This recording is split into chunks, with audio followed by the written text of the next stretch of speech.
Hey YouTube, what I want to talk about today is Hogan's release. Now I think that this is the essential component of the golf swing.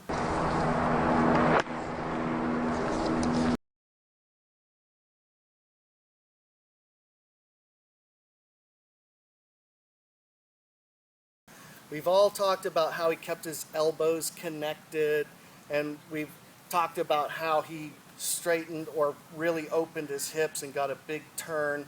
But what's so important is the way the club came into impact and how it came through the impact zone. And what you'll notice is he didn't do this. The club doesn't flip over. This is the natural instinct, is to chop down on the ball, and what happens is the club head flips over like so.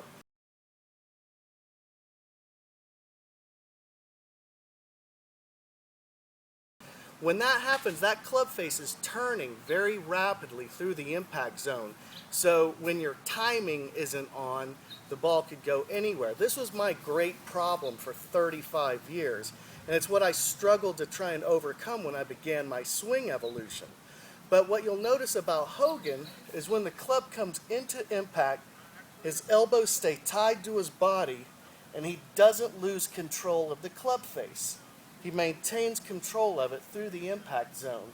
And from the down the line view, you'll always notice that there's this nice little L shape here.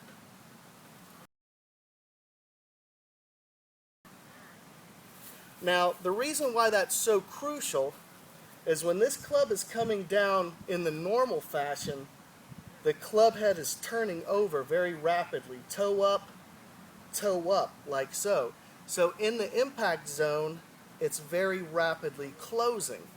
Now from the Hogan swing, what I find remarkable is as this club is dropping down onto the ball, the club comes to square, and then it stays square to the target line. Now I see a lot of people talking about chasing the ball down the line or hitting out to right field. I personally disagree with that. I believe you want to go level left and swing low to the side.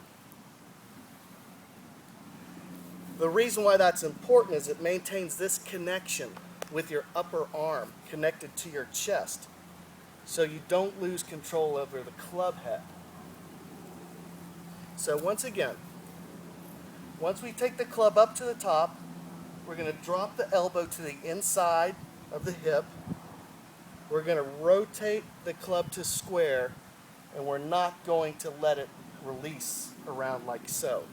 We're going to hold off the release. Lee Trevino talks about holders versus flippers. Trevino's always holding the club face. You'll notice that. Especially watch his pitch shots. All they're doing is increasing the bounce on a wedge, and you can't learn to hit a bump and run or a check wedge that way. No way. Then he talks about flippers like this. You don't want to be a flipper, you want to be a holder.